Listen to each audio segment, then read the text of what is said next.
Live from New York City, it's Wendy Williams. Today, superstar Terry Crews dishes on his hilarious new show and big screen sequel. Plus, summer's over, but we're still sizzling. Chef George Duran shares some mouth-watering grill recipes for fall. And People magazine reveals the best and worst dressed of the year. Now, here's Wendy.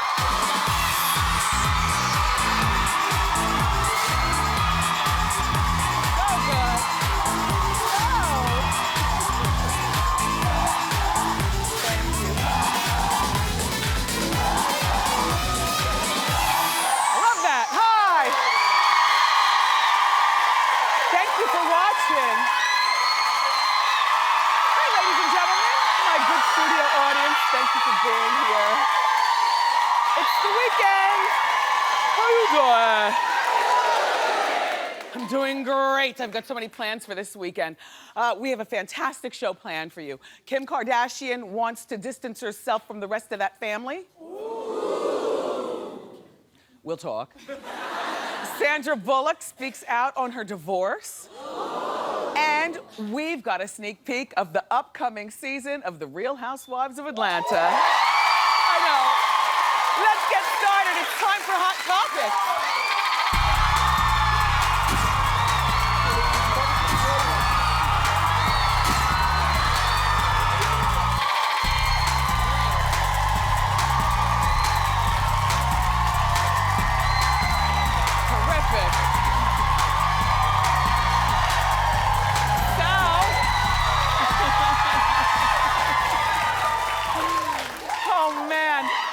So the weekend is here. I don't know if you have any big plans. It's technically the last weekend where summer now turns into fall. So I'm not sorry. I mean, summer was good, but summer was long. We were so far gone from each other. Fall means we put in the furniture. Are you putting in your furniture now? No. Taking off the cushions, you're still gonna sit outside? Are you still gonna keep grilling and stuff? We only grilled like 4 times this entire summer. It's like, it really just kind of depressing. And we never, as a family, sat outside. We were so busy, like, doing stuff. Anyway, so goodbye, summer. Hello, fall, y'all. Anyway, okay, so about this Kim Kardashian. I don't know what to believe, but here's how the story goes. Okay, so Kim is currently filming the next season of Keeping Up with the Kardashians. But one of the most important family members is not going to be in it. That would be Baby North. Oh, she's everything. I can't decide what's better, the cheeks, the dark black twinkly eyes, or the bottom lip. What a beautiful, just gorgeous. Anyway, according to the New York Daily News, Kim is refusing to allow Baby North to be filmed. A source says that when Kim moves into her new home with Kanye, she doesn't want the cameras inside. So, personally, I think that it's Kanye who doesn't want the baby to be filmed. It's Kim who would love the baby to be filmed. It's that mother who, is dying for the baby to be filmed. But I think ego-wise for Kim, she really will go all out, even to the point of making herself unhappy and doing things she doesn't want to do, excuse me, just to hold on to Kanye so that everybody's not looking at her and laughing like you lost another one, you and that family. So, anyway, with Kanye's encouragement, Kim is reportedly trying to break out of the Kardashian mold. She's trying to, what they call, rebrand herself as one of the elite. This is how it's been phrased from that side. One of the elite and become high fashion. In other words, what she's saying, and this was part of the story also, is that she doesn't want to be in like the weekly magazines. She wants to be in the monthlies. In the magazine world, monthlies are considered elite. Like, it's better for her to be on the cover of Vogue than be on the cover of the National Enquirer. But I have to tell you, don't bite the hand that feeds you, girl. Number one, those weekly magazines are exactly who made you. Then, the fans are the ones that watched you from the beginning. You can't deprive the fans of Baby North because some of the rabid fans don't understand that now all of a sudden you want to be highbrow and keep them out. When you let them in like that, it's hard for them to understand when you want to keep them. that mother. Here's the thing. I feel, and take this in the best way, I just don't feel like Kim is an independent thinker. In spite of, everything that she says, I think that she's probably kind of weak in her own decision making. Like, I think that Kim right now, even a grown woman and being a mother, is trapped between what her mother wants for her and what her baby's father wants for her. And I don't think Kim has the backbone to say what she wants for herself, put her fist down and be damn both of them. And then see what happens. Because the only way you can test how somebody's gonna react to your gangsta mode is if you give it to them, and you're committed to what you say, and then if they don't wanna be a part of it, then don't. But Kanye's still gonna want you if he loves you as much as you say that he does, and your mother will always be your mother. That mother's not going anywhere, girl.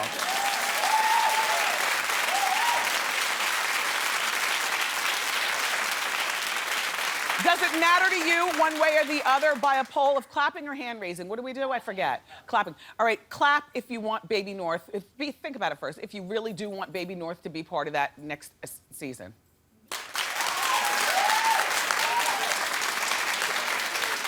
Clap if you don't care because you don't watch Kardashians anymore. Clap if you think Kim and Kanye will get married. Oh, you keep holding out for that love, girl. You keep holding out. Well, Kim, there you have it. So anyway, let's move on. The Real Housewives of Atlanta. I'm excited. They're gearing up for another season. I am really excited about that. From Kenya's eviction to Portia's divorce, and by the way, notice the tons of hair that she has in it. It looks really gorgeous. I'm about to show you a clip. But we finally get to see the stories behind the headlines. Bravo sent over a sneak peek. It's our hot clip of the day. Take a look. I don't know where things started to change between you and my mom. You gotta stop being scared. My crazy landlord, she's filed for an eviction. Did this crazy woman call the cops on me? I just can't take it anymore. There's nothing great about us. He was the wrong one. Cordell didn't necessarily want me physically, and that made me wonder, what does he want? No will never tell me who I can and cannot talk to. And I'm not saying Do you that. understand that? She must not know who the hell I am.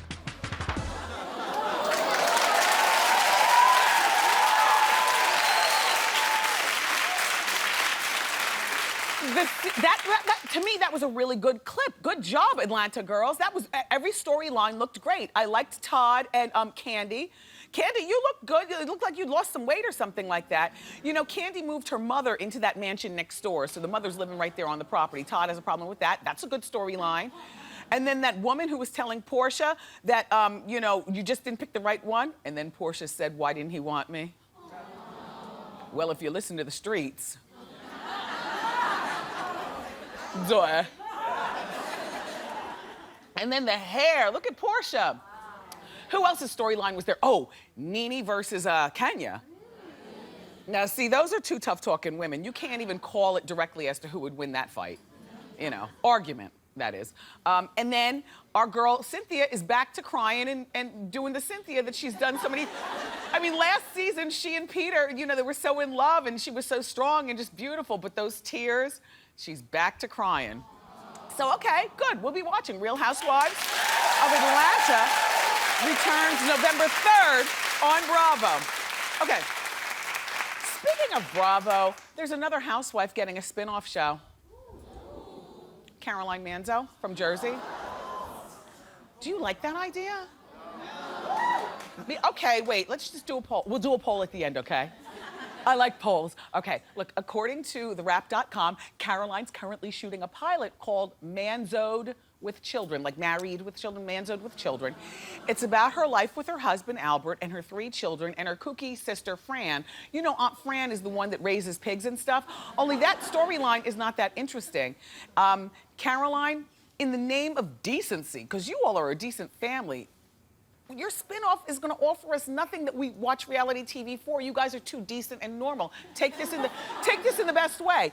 the two brothers are just absolutely any mother's dream in terms of sons. You know, nobody wants to see them living over in Hoboken, though, with that business. It's too normal. And then the daughter, didn't she lose her weight nicely? Just gorgeous and nice, but she's too normal and nice, too. She respects her mother and father. Where's the housewife drama?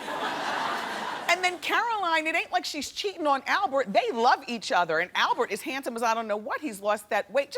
So we don't want you on reality TV, because or at least, no, I won't speak for everybody. I don't want you on reality TV because you are a decent, normal family with nothing to offer us when we want to escape and watch drama. Now I'm gonna take a poll. Clap if you like the idea of Manzo with children. And you're not even clapping high, you're clapping low. Well, put your hands up then and clap and support your girl. There. Clap if you agree that they're just too normal, and normal is good. And we don't...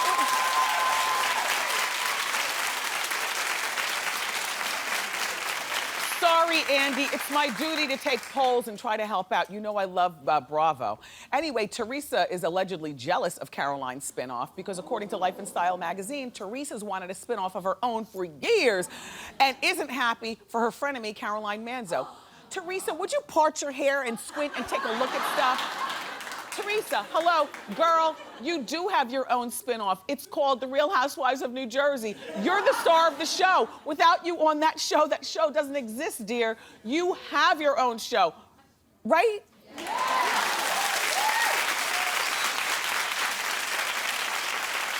A little birdie told me that the spinoff that she wanted, though, was the one where she'd be cooking for us. Nobody cares about that. Although I do love when the whole family gets together in the dungeon and they make sausage. You ever see them make sausage and sauce and they do the casing and everything? That's fun to see. I know it's nasty, but it's fun. Sausage is one of those things you don't want to see how it's made, you just like how it tastes. Anyway, we very rarely talk about Nick Carter from Backstreet Boys. But he's 33 years old now, and he has a new memoir out all about his life and his decade-long struggle with alcohol and drugs. You can tell there was a struggle because he's only 33, but you know, drugs, sometimes they take a toll on you. And the young man is the first one to admit, that the drugs were the absolute demon. Thank God he's sober, but now he's admitting that at the peak of his addiction, he abused cocaine and drank a large bottle of vodka every night.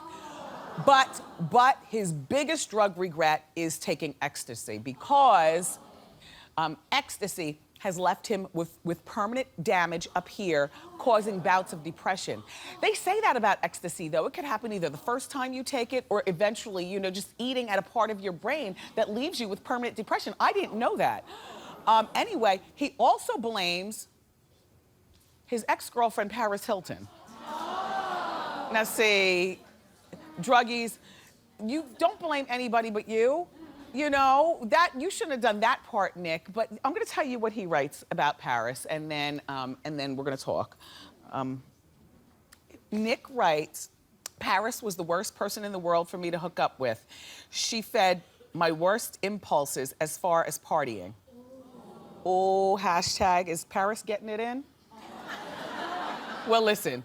Nick, you can't blame people that you hung out with. Drugs are wrong, but if you're that one person in the drug crowd who can't handle your drugs, that was me, by the way. People could get high. I was the one who spun out of control, but I wouldn't dare blame somebody else on, my coke problem, which has been kicked. And don't blame Paris, because Paris, apparently knows how to handle her partying. Paris apparently is also one of those girls who, I like Paris Hilton, and I'm gonna tell you why. I really like her and I really respect her because she could have been a lazy, spoiled, rich girl laying back on her family's money. Instead, and I don't know whether you know this because she's not so big here in the US as far as her products, but Paris is a billionaire. Now, when you go to the Raceway Mall over in New Jersey, you're not gonna see the Paris Hilton boutique. You'd have to squint to even find Paris Hilton perfume. But in Tokyo and Japan and all places around the world, Paris is huge. People still pass out when they see her. This girl's got hair extensions. She's constantly taking business meetings and promoting. I mean, she's got silent money that people don't even know because she's big everywhere except for maybe, here in our country, And so, but, good for you, Nick, for writing this book and coming clean. And Paris, you keep making that money, girl. There are lots of juicy stories in October magazine, so it's time for Wendy's Got You Covered. Hit it!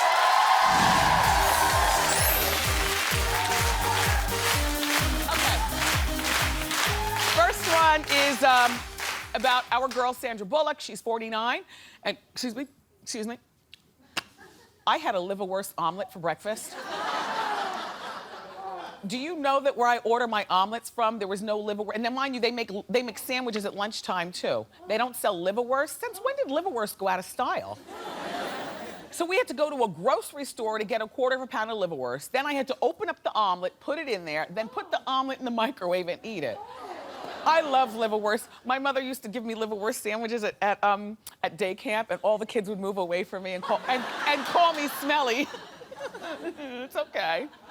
I'm on TV now, still eating liverwurst. No, but look. Okay, so Sandra Bullock is 49 years old, and she's on the cover of the October issue of Vogue magazine. While Sandra is a beautiful woman and definitely to me represents our age group very well, I am not a fan of this hairstyle. I can't figure out why, you know, maybe it's the height or just the style, and I just can't figure it out. But gorgeous woman, just, you know, the hair. Anyway, in the magazine, Sandra opens up about her son, Louis, who, you know, she adopted back in 2010. He's now 3 years old. Isn't he a cute little boy? Well, she says that she would quit Hollywood if Louis was affected in any negative way. I think that's terrific. Yeah. I think that, you know, I think that, like, you know, when you become a parent, you know, no matter how much you might love your career or some of the things that were going on in your life prior to having your kids, if something's going on that's affecting in a bad way, it's great to be able to just throw it down and say, I leave life. Now, of course, that involves having, you know, a king's ransom in the bank, you know? But she says she would move as far as Alaska, you know, and it's so, you know, good for her. She also touches upon life after divorce from Jesse James, who's 44. I can't believe we're still dealing with the Jesse James thing. I swear to you, and I'm not lying, and you know I love to talk. If Sandra Bullock walked out here right now and sat on the couch for an interview, can I tell you the one thing I wouldn't ask her about is the Jesse James, because I feel as though we beat that horse, you know? So I can't believe she's still talking about it, but thanks for sharing. Here's her quote. Here's her quote. Nobody can be prepared for anything if you end up in a place where you can look back and go, it happened, but I'm so lucky to be sitting where I am sitting. Okay, well, very nice. I don't know that she has a current boyfriend. It's her and Louis and her career, but you can read more for yourself. The October issue of Vogue magazine hits newsstands on September 24th. And so Jennifer Aniston and her fiance, Justin Theroux, recently moved into their new mansion. You know, they had been refurbishing this mansion since forever. Justin spoke to the October issue of GQ magazine, where he's also the cover boy. Right? I mean, that arched eyebrow. Anyway, in there, he says that there's some items that he owns that Jen won't allow him to move into their home. Part of his collection includes a collection of bizarre wax sculptures from the 1800s. They're of human mouths depicting different stages of STDs.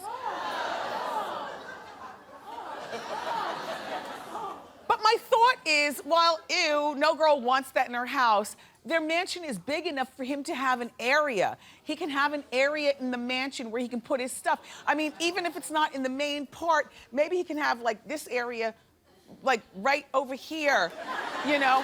Because this is where, look, you can put a door right here and his boys can come in. They don't even have to bother you. You know how sometimes your husband's smelly friends come over and you just don't want to be bothered with them, and they need to enter another way. You don't need to see them. You even buy one of those little college refrigerators to put in their area that has all the cold drinks. They don't have to be bothered. Anyway, the mansion's big enough where he can have his collection, but I guess, you know, Jen told him, no, not in this house, so he keeps them stored now in his office someplace in Hollywood. So, and we're still waiting for you guys to get married. But that's Wendy's Got You Covered. Thank you. That's it? Oh my gosh. We have a great show for you. The always enjoyable Terry Crews is here. Terry stars in the new Fox show, Brooklyn Nine-Nine, which people have been calling TV's best new comedy. But up next, Chef George Duran. You know, he's a celebrity chef, and he's gonna show us some mouth-watering recipes just in time for the weekend. And he's coming up later, but up next, People Magazine's gonna join us with the reveal of the best and worst dressed celebs in Hollywood. Don't miss it.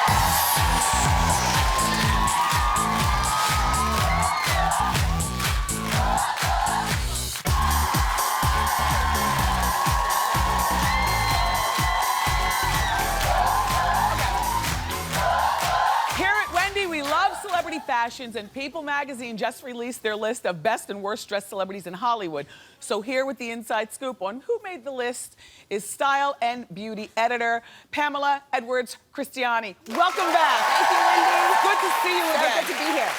So now, Pamela, how do you guys at People decide who makes this list? It's quite a process. It takes about 9 months, basically, and we look at celebrities day after day after day.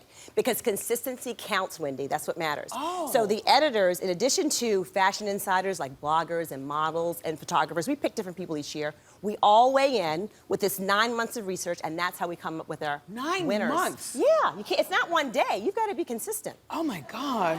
Yeah. Kerry Washington was named Best Dressed Woman in the World. Congratulations, Kerry. Now, tell why. Okay, so talk about consistency. We couldn't find a bad picture. And I get stacks. I get about 500 pictures every day of celebrities from the night before. We couldn't find a bad red carpet premiere issue. We don't get her a lot, you know, in off regular. duty. Yeah, we don't see that a lot. I was going to ask you that because, you know, all the looks that you've shown of Kerry, they're all red carpet or, you know, she's done to go out. Right. Do you ever get pictures of her with jeans? Not a lot. And Uggs? she says she doesn't like to be overexposed, either in her fashion or in her life. Well, this is the she same got married, woman though, remember? who fell in love and That's got married under That's the radar. So she's really, Yeah, so that's right. Congratulations, Kerry. Yeah. And we look forward to the new season of Scandal with her, too. Okay, Jessica Chastain has been named Best Red Carpet Style. Right. And I have to tell you, even here on our show, when we do red carpet roundups, Jessica Chastain's always on our list. Tell her why she's on yours. Elegant. Every dress is elegant. I mean, couldn't you see Elizabeth Taylor or Sophia Loren in one of these dresses? The interesting thing is that this is a young woman. That's she right. and Kerry are the same age. They're both 36. But she channels an older woman. She does. And I think also the authenticity. When people really, when the clothes don't wear you, it looks like that's an extension. She looks like she should be carrying an Academy Award. I mean, in every picture. I just feel like she's a serious, talented actress, and this just suits her personality. And there's a killer body under there. Yes, you know can what I mean? see. But she doesn't show too much, but you know it's there. And that red hair, her best accessory. Yeah, the red hair. She stands out. Yeah. Okay. Let's talk about Solange Knowles, Beyonce's younger sister, is named Best Risk-Taking Style. So agree. Tell why. Because, look, that is difficult to wear tricky trends. She is not afraid. I remember, actually, her mother actually told me this years ago that this was the kid that would pull out the purple tights and yellow tights when they were little. Like, she always had fun with fashion. So I think, like, she does this well. She mixes and matches like no other. You know, and she doesn't just put on these clothes. She looks like she was born in them. That's she looks right. so very comfortable. So congratulations to her. Yep. Also, we have the list of worst, the top 5 worst trends of the year. Let's talk about them. Okay, let's talk about them. Okay. So we don't like seeing a lot of butt cheeks, basically. So, you know, one of the things we don't like is overexposure. Here we go again. So with Miley, we're seeing a little bit of the back situation. Smile line. That's right, there it is. And then with Kesha, there's a little bit of too much of the side situation. Side butt. Right. There's Kesha up at the top with the black dress. That's too much going on there. Okay. Again, you know, the drop crotch, it's not that... It's just hard to look good in a drop crotch. It's not about the celebrities here. It's really about the trend. These are things that just generally don't look good on most people. So there you go. I love the way Kourtney dresses. I just think that looks like Troy, the set of Troy. Is that Kourtney? Yeah. Kardashian? That's right. So go knee up. With the hat on and the drop crotch? I thought that was on the Brooke Burke. bottom. No, sorry. With the gladiator. Hold on. Right there. Oh!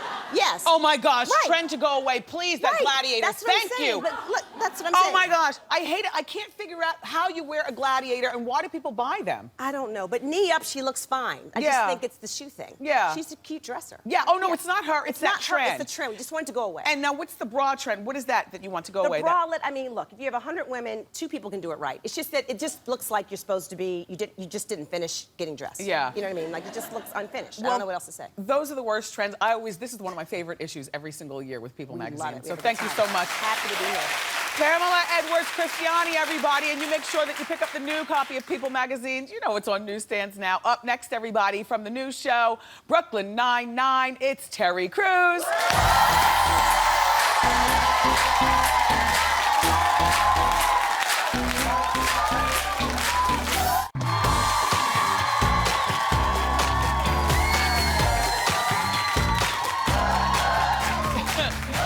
Welcome back. Our next guest is one of my favorite people. He also happens to be starring in what people are calling the best new comedy. It's called Brooklyn Nine-Nine. Take a look. Meanwhile, I'll be waiting in an undercover vehicle here. He's already tagged 3 UC vehicles. You can clearly spot him. You should take my minivan. A minivan? You all got a problem with my minivan? Because my wife doesn't like it either. She wanted an SUV, but those things roll, man. They roll. It's a good idea, Sergeant. We'll take the van. Please welcome the extremely likable Terry Crews.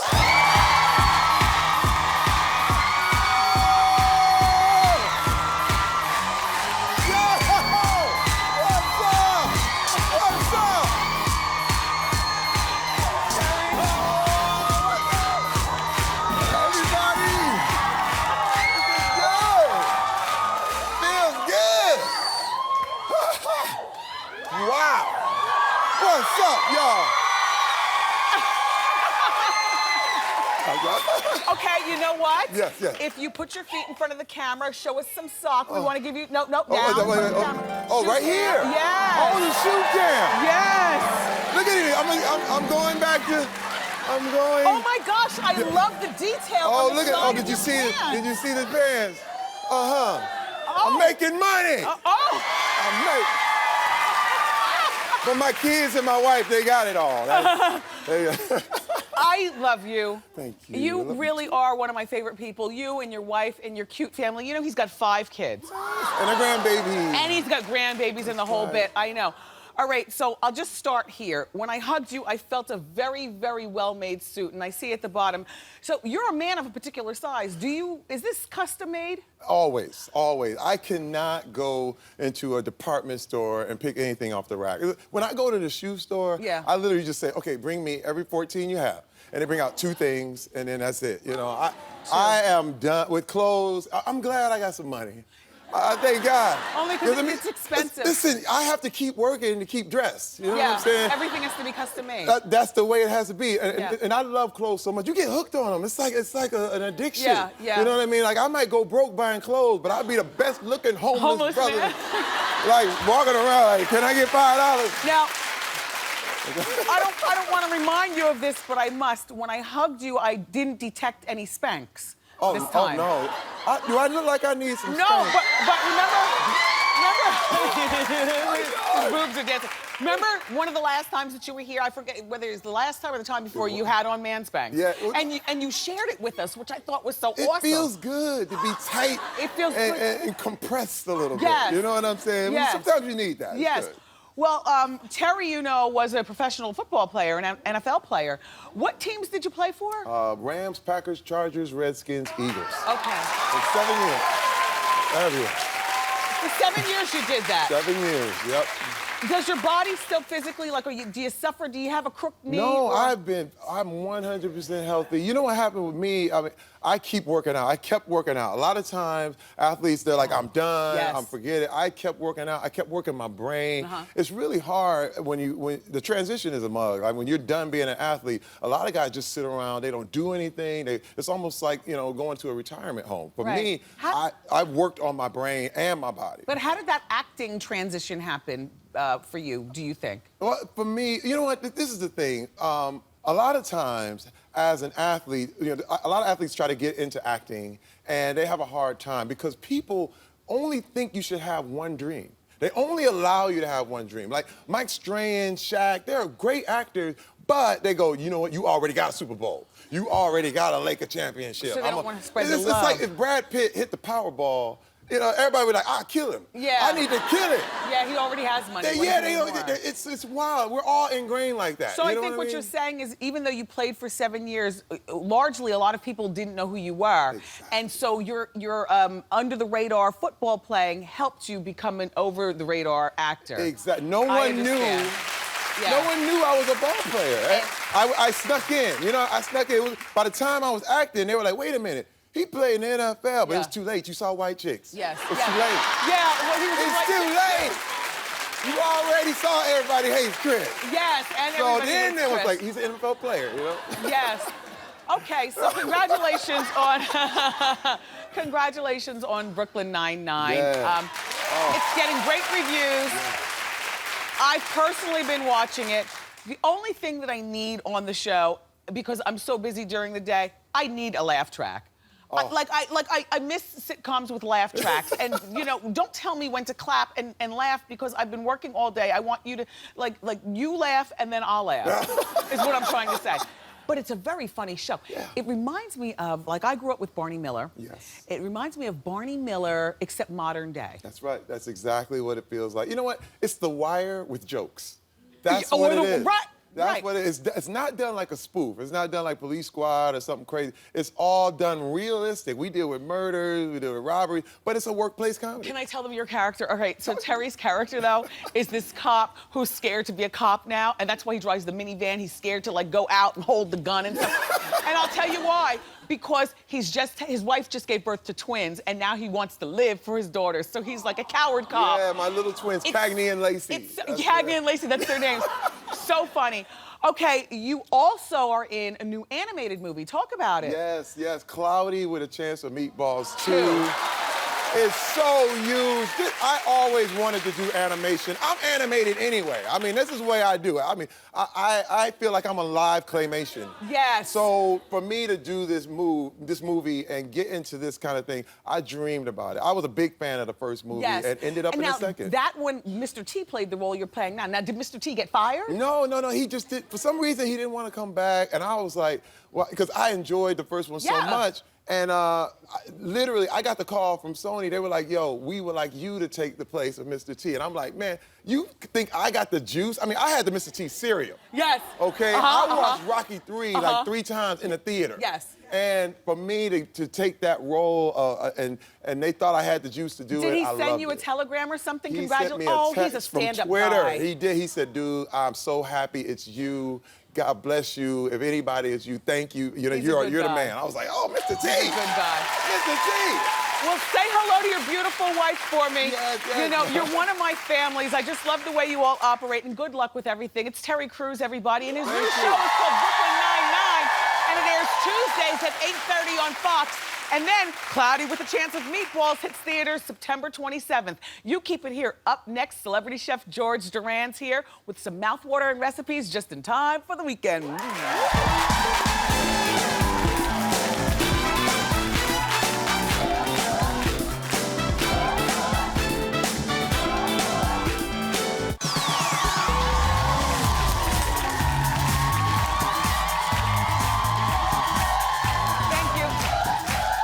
Okay, our next guest is the author of the cookbook, Take This Dish and Twist It, and today he's gonna show us how to keep our grills fired up all the way into fall. Please welcome back to our show, celebrity chef George Duran. It's nice to see you again. Mwah.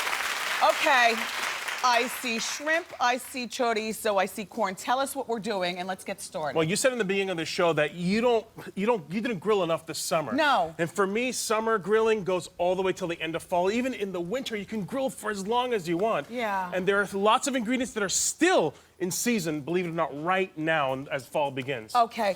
Let's get started. So we're gonna do, first of all, some shrimp with some chorizo. And what's good about chorizo is it's spicy, it's smoky, it's hot, like you a little bit, of course. Thank you. Yeah. What an interesting combination. Yeah, and then so you put the shrimp, it's very simple. What you do is you get some skewers, and a lot of people, they burn these skewers on the grill. Right. What I like to do is actually boiling water with these in there, that boiling water infuses in them and it never actually burns. Good idea, because I'm a skewer burner. There you go. Yeah. There you go. So what we do is very simple. You just take the skewer and you put it through 1/2 of the shrimp. Okay. Grab the coin of chorizo, and chorizo you can find almost in every supermarket now. Yes. Put that in there too, and it kind of nestles in there like a little coin, and you push all the way through the other side. And what a nice isn't that presentation beautiful? for your guests It's as well. absolutely gorgeous. Okay. So I went ahead and I grilled some of those in there. I'm going to put it on the plate here. You serve it up. Again, a lot of flavors, a lot of spices, but we're going to add an extra level of spice and flavors in there. And I made something called a chimichurri. What is that? What is that? Chimichurri. Usually you roll your R's with it. And it's pretty much, I put it in the blender. I put parsley, garlic, cilantro, onions, and lots of lime in there too. And I want you to squeeze the lime it. is going to be delicious. Squeeze it all over, and you have all these colors and different flavors. Look how beautiful it looks. Now, you know I'm an eater and I'm about to throw down, but I also I don't want to burn my tongue because it came right off the grill. I cooled it down just for you. The first shrimp is right there for you. Okay. And the chimichurri, again, adds a lot of lime flavors, the smokiness in it. That's it. How is that? That's got to be good, isn't it? Wow! Right? Good. Yeah. All right. Now, corn, a lot of people think that corn is just for the summer. And actually, at the end of the summer, that's when real harvesting begins with corn. Really? So corn is very good right now. And my trick to grilling corn is to leave the husk on and kind of char it from the outside. That's going to steam it on the inside and not overcook it. Well, how do you check it for worms? I don't. You don't? I don't. I check it when I open it. If there's worms, I throw it away. Corn is cheap. You put a lot of corn on there, enough just in case there are worms. But I never have seen worms in corn, have you? Yes. Where do you buy your corn? Jersey. Okay. Okay. That's a problem right there. There's something going on in Jersey.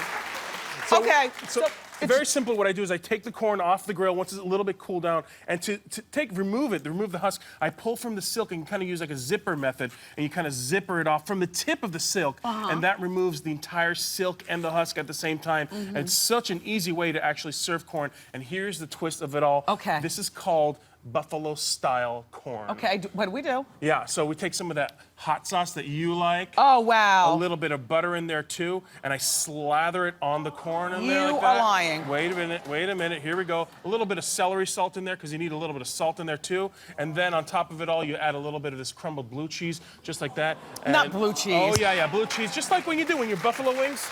Oh, yeah. Okay. Here we go. There we go. You know, at home I would normally remove. I don't cook with my hair on because I like to throw down. Wait, I don't want to block my microphone. Okay. Can you just hold my hair back? A little extra now. Sure, of course, absolutely. Come on. Do you remember when you underage drank before, which is so uncool, and your best girlfriend would hold your hair back when you throw up? So ridiculous being young. That was actually last night. Here we go. Here we go. What do you think? Right? Good stuff, right? Let me get that. Oh, yeah. Okay, I'm doing that. Good. And then for dessert, what I like to do is I make a stovetop crisp. I don't do it in the oven. I put it in there, brown sugar and maple syrup with the apples and a little bit of pecans and oats. I make this in this beautiful caldera. It's by Musa, and it's orange and bright and beautiful. And then the creme de la creme, grab that chocolate. It's not ordinary chocolate here. What is this? We're talking about a chocolate drizzle that is made with ancho chili and cinnamon in there. So it's a spicy chocolate chip. Yeah. Okay, all right. Yeah, just kind of drizzle it just like that. This is very good. You wouldn't think that something spicy with chocolate would work. Spices and chocolate work great, and with this apple crisp, they're telling us to hurry up. It's going to be beautiful. Go ahead and dig in, and you know what? I like to dig in. Oh, it's done. Yeah, it's done. You just go ahead and dig in directly in there. Why not? Why not? Let's go ahead and dig in. I'll try that in there. Like when you're in your real house, you eat out of the pot, sure, right? Why not? Yeah. Thank you, George, for being here. Everything on this table is delicious. For more information on these delicious dishes, go to wendyshow.com for the recipes. Everything is good. Hey, let me ask you a question. What would you do if your ex wanted to know who you're dating? We'll talk, because Ask Wendy is next. Some chair dips. Wow. Okay, that'll get that.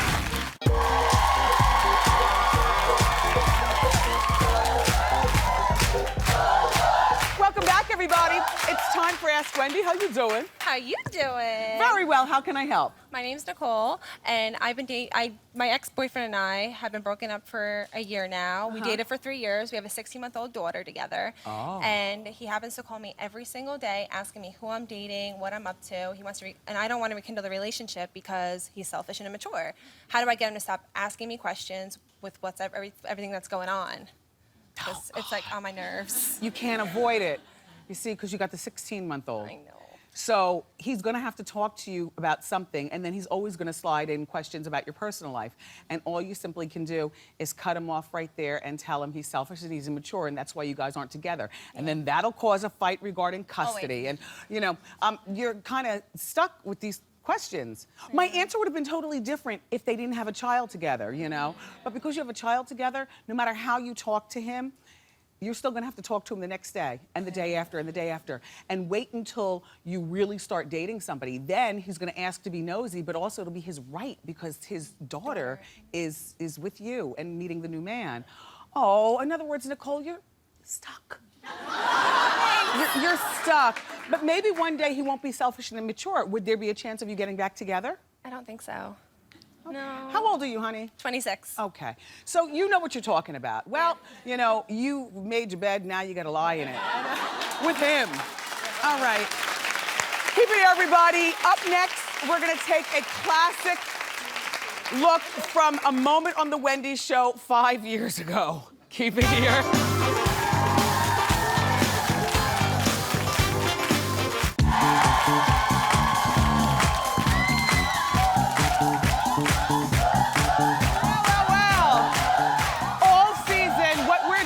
We're going to take a look back at some of our favorite moments from the last 5 years of Wendy. You know, this show started out as a 6-week sneak peek in only 4 cities in the country. So I'm going to show you something from our 6-week sneak peek.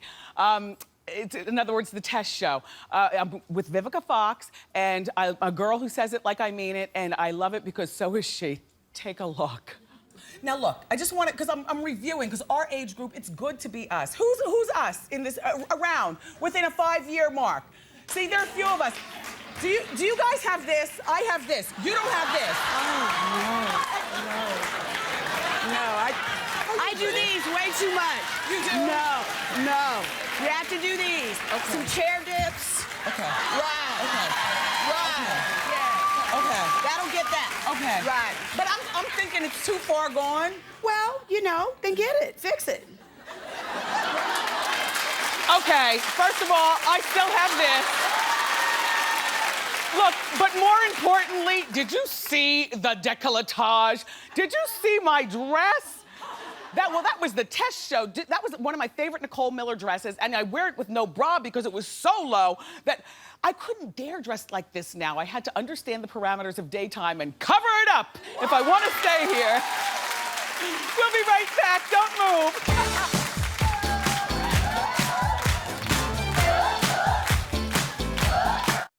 Monday, actor Zachary Levi comes, plus Carson Kressley breaks down Emmy fashions. I love you for watching today. I'll see you next time on Wendy. Bye. How you doing?